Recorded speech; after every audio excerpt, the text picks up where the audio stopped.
Hello guys, आज हम exercise 4.6 करेंगे फोर्थ चैप्टर की। आज हमारा चैप्टर कंप्लीट हो जाएगा। ठीक है, अच्छे से समझना है। इसके अंदर हम क्या क्या पढ़ेंगे, एप्लीकेशंस पढ़ेंगे, किसकी डिटरमिनेंट की और मैट्रिसेस की, जो डिटरमिनेंट और मैट्रिसेस हैं वो किस चीज़ के लिए यूज़ किए जाते हैं। ठीक है, तो हम क्या पढ़ेंगे, उसकी एप्लीकेशन पढ़ेंगे। ठीक है, system of linear equation, determinant और matrices, determinant and matrices can be used for solving the system of linear equation in 2 or 3 variables and for checking the consistencies of the system of linear equation. क्या कह रहा है ये, हमारे पास जो determinants होते हैं ना और जो मैट्रिसेस होते हैं उनको हम किस चीज़ के लिए यूज़ करते हैं, सिस्टम ऑफ लीनियर इक्वेशन को सोल्व करने के लिए यूज़ करते हैं। ठीक है, दो या दो से ज़्यादा वेरिएबल की जो system of linear equation given मिलेगी उसकी कंसिस्टेंसी चेक करने के लिए हम इसका यूज़ करते हैं और उनका system of linear equation solve करने के लिए इसको यूज़ किया जाता है। ठीक है, अब हमें पता होना चाहिए कि कंसिस्टेंट और इनकंसिस्टेंट सॉल्यूशन होता क्या है। ठीक है, यहाँ पे 2 टाइप के सॉल्यूशन एग्जिस्ट करते हैं। एक तो कैसा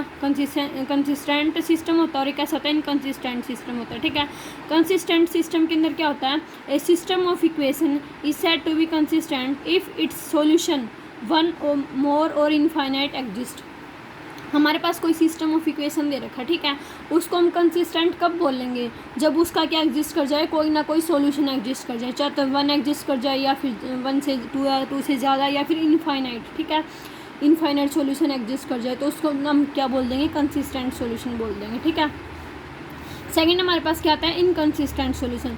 इनकंसिस्टेंट सॉल्यूशन क्या होता है, if its solution does not exist, यानी कि अगर हमारे पास किसी सिस्टम ऑफ लीनियर इक्वेशन का कोई भी सॉल्यूशन एग्जिस्ट ना करे, ठीक है, तो उसको हम क्या बोल देंगे, इनकंसिस्टेंट बोल देंगे। ठीक है, यानी कि क्या बोल देंगे, नो सॉल्यूशन, कि उसका कोई भी सॉल्यूशन एग्जिस्ट नहीं किया, किसी को उस जो हमारे पास जो सिस्टम ऑफ लीनियर इक्वेशन थी उसका कोई भी सॉल्यूशन नहीं आया। ठीक है, यानी कि उसकी इक्वेशन को किसी भी सॉल्यूशन ने सेटिस्फाई नहीं किया।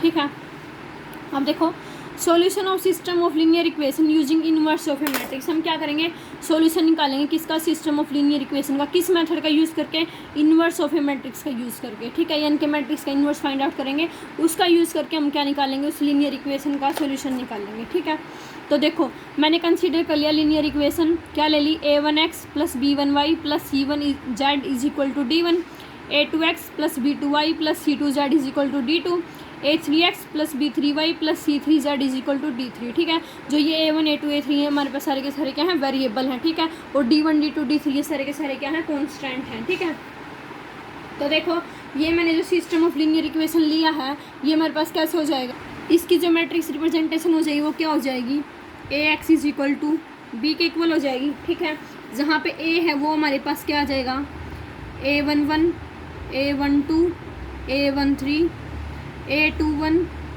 a22 a23 a31 a32 a33। ठीक है, ये हमारे पास किसकी वैल्यू आ गई, a की वैल्यू आ गई। ठीक है, उसके बाद x हमारे पास क्या हो जाएगा, x y z। ठीक है, जो भी हमारे पास क्या दे रखे थे, वेरिएबल दे रखे थे वो हमारे पास क्या हो जाएंगे, x हो जाएंगे।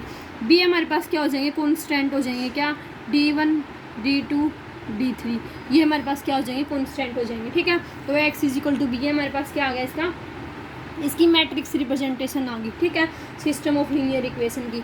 अब इसके अंदर स्टेप है कि किस तरीके से हम इसको सोल्व करेंगे। जो फर्स्ट स्टेप है वो क्या दे रखा है कि हमारे पास सबसे पहले हम इसका फाइंड आउट क्या करेंगे, क्या डिटरमिनेंट निकालेंगे सबसे पहले हम इसका। ठीक है, क्या फाइंड आउट करेंगे, डिटरमिनेंट ऑफ ए निकालेंगे। ठीक है, सेकेंड स्टेप इसका क्या है, हम चेक करेंगे कि जो डिटरमिनेंट हमने निकालना है ना वो 0 के इक्वल आया, नॉट इक्वल टू 0 आया, ये चेक करेंगे। ठीक है, अगर हमारे पास क्या हो गया, इफ़ डिटरमिनेंट ऑफ ए है वो क्या आ गया, नॉट इक्वल टू 0 आ गया। ठीक है, अगर डिटरमिनेंट ऑफ ए कैसा आ गया, नॉट इक्वल टू 0 आ गया, तो जो सिस्टम है वो हमारे पास कैसा हो जाएगा, कंसिस्टेंट हो जाएगा। ठीक है, मैट्रिक्स कैसी होगी, नॉन सिंगुलर होगी ना, क्योंकि डिटरमिनेंट क्या आ गया, नॉट इक्वल टू 0 आ गया।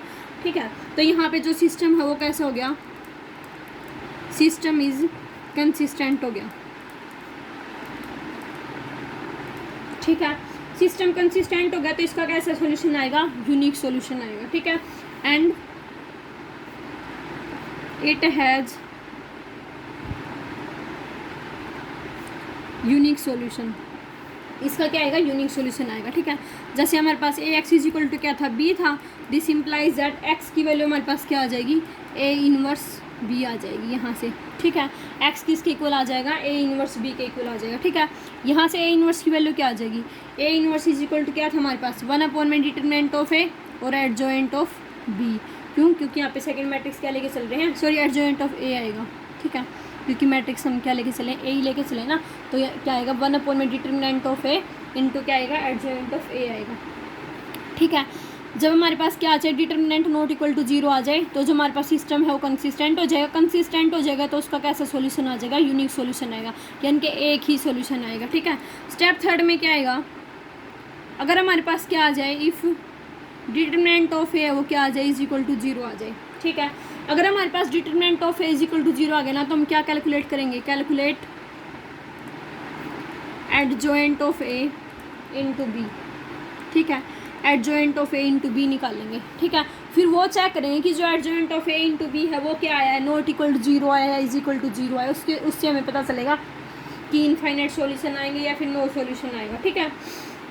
तो देखो फोर्थ स्टेप के अंदर हमारे पास क्या हो जाएगा, अगर हमारे पास क्या आ जाए if adjoint of A into B हमारे पास क्या आ जाए नॉट इक्वल टू 0 आ जाए, ठीक है, नॉट इक्वल टू 0 आ गया तो इसका मतलब यहाँ पे जो सिस्टम वो कैसा हो जाएगा, इनकंसिस्टेंट हो जाएगा, ठीक है।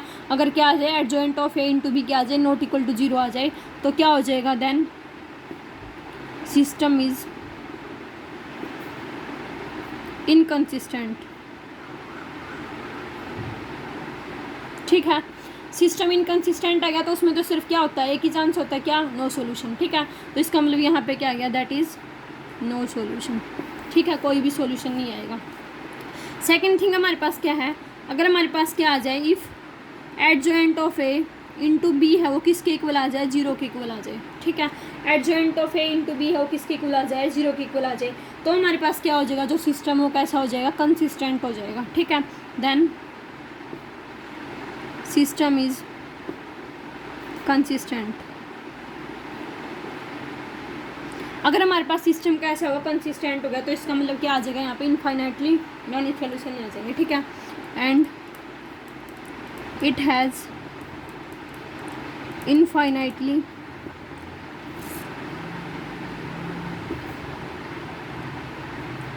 मैनी सॉल्यूशन, ठीक है। देखो एक बार पूरा दोबारा से बता देती हूँ क्या क्या करना है। फर्स्ट ऑफ ऑल हमें तो क्या निकालना है, इनवर्स मेथड से निकालेंगे, सबसे पहली बात तो यह है, ठीक है। तो इसके अंदर फर्स्ट स्टेप हमारे पास क्या आ जाएगा कि सबसे पहले हम क्या फाइंड आउट करेंगे, उसका डिटरमिनेंट फाइंड आउट करेंगे, ठीक है।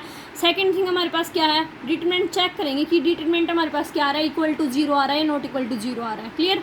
अगर हमारे पास क्या आ जाता है, जो डिटरमिनेंट है वो कैसा आ जाता है, नॉट इक्वल टू 0 आ जाता है, ठीक है। अगर हमारे पास डिटरमिनेंट नॉट इक्वल टू 0 आ गया तो सिस्टम कैसा हो गया, कंसिस्टेंट हो गया, ठीक है। अगर सिस्टम कंसिस्टेंट हो गया तो इसका मतलब वहाँ पे जो सॉल्यूशन है वो कैसा एग्जिस्ट कर जाएगा, यूनिक सॉल्यूशन एग्जिस्ट कर जाएगा, क्लियर। तो वहाँ से हम क्या निकालेंगे, ए इनवर्स निकालेंगे। जो ए इनवर्स का फॉर्मूला होता है वो क्या होता है, 1 में determinant of A into adjoint of A, clear. ये फॉर्मूला मैंने कल करवाया था, इसके क्वेश्चन भी करवाए थे मैंने कल वाली वीडियो के अंदर। और ये जो टॉपिक है ना सिस्टम ऑफ लीनियर इक्वेशन, ये नेट के अंदर भी हमारा इंपॉर्टेंट है। अगर हम नेट का एग्जाम देते हैं तो उसके अंदर भी बहुत ज़्यादा इंपॉर्टेंट है ये, ठीक है। DSSB के अंदर भी इसके क्वेश्चन आते हैं। If determinant of A is equal to 0, अगर हमारे पास क्या है, डिटरमिनेंट कैसा है, 0 के इक्वल है, ठीक है। तो हम क्या कैलकुलेट करेंगे, adjoint of A into B calculate करेंगे, क्लियर। अब हम ये देखेंगे कि जो adjoint of A into B हमें निकालना है ना वो 0 के इक्वल आ रहा है, नॉट इक्वल टू 0 आ रहा है, कोई ना कोई फाइनाइट वैल्यू ही रहेगा वो, ठीक है। तो अगर हमारे पास adjoint of A into B कैसा आ गया, नॉट इक्वल टू 0 आ गया, तो इसका मतलब क्या हो गया कि सिस्टम हो कैसा हो गया, इनकंसिस्टेंट हो गया, क्लियर। अगर सिस्टम इनकंसिस्टेंट हो गया तो इसका मतलब क्या सॉल्यूशन आया, नो सॉल्यूशन आया, कोई भी सॉल्यूशन नहीं आएगा, क्लियर। सेकंड थिंग क्या है, अगर हमारे पास क्या आ जाए, adjoint of A into B है वो किसके इक्वल आ जाए, 0 के इक्वल आ जाए, ठीक है। अगर हमारे पास adjoint of A into B 0 के इक्वल आ गया तो इसका मतलब सिस्टम हो कैसा हो गया, कंसिस्टेंट हो गया, ठीक है। सिस्टम कंसिस्टेंट हो गया तो उसके पास क्या आ जाएंगे, इनफाइनाइटली मैनी सॉल्यूशंस आ जाएंगे, क्लियर। तो ये हमारे पास क्या था, इसका सारा का सारा प्रोसीजर था कि किस तरीके से हमारे पास यूनिक सॉल्यूशन आएगा, किस तरीके से हमारे पास नो सॉल्यूशन आएगा और किस तरीके से हमारे पास क्या आएंगे, इनफाइनाइटली मैनी सॉल्यूशंस आएंगे, ठीक है। अब हम क्या करेंगे,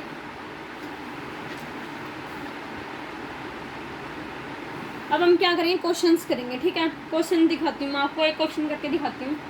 क्वेश्चन देखो क्या दे रखा है, क्वेश्चन कराने से एक नोट देखो गाइस, एक नोट क्या दे रखा है, matrix method is used only when the number of variables and number of linear equations is same. Matrix method हम सिर्फ कब यूज कर सकते हैं, जब हमारे पास क्या हो, नंबर ऑफ वेरिएबल्स और नंबर ऑफ जो लीनियर इक्वेशंस है ना वो कैसे होनी चाहिए, सेम होनी चाहिए, तभी हम क्या यूज़ कर सकते हैं, मैट्रिक्स मेथड का यूज़ कर सकते हैं, ठीक है। अब क्वेश्चन देखो, क्वेश्चन क्या दे रखा है, क्वेश्चन क्या दे रखा है, given that A is equal to 2 3 minus का 5 4, ये मैट्रिक्स दे दी है, find A inverse and hence solve the simultaneous equation, और हमारे पास क्या दे दी, इक्वेशन दे दी 2x plus 3y plus 4 is equal to 0 and minus का 5x प्लस का 4y प्लस का 13 इज इक्वल टू 0। ठीक है, ये हमारे पास इक्वेशन दे रखी है, इसको सोल्व करना है, यानी कि x और y की वैल्यू निकालनी है, और ये देखना है कि जब हमारे पास सॉल्यूशन आएगा वो कंसिस्टेंट आएगा या इनकंसिस्टेंट आएगा, यूनिक सॉल्यूशन आएगा या नो सॉल्यूशन आएगा या इनफाइनाइटली मैनी सॉल्यूशन आएंगे। ठीक है, ये सब हमें चेक करना है इसके अंदर। तो देखो क्वेश्चन देखो,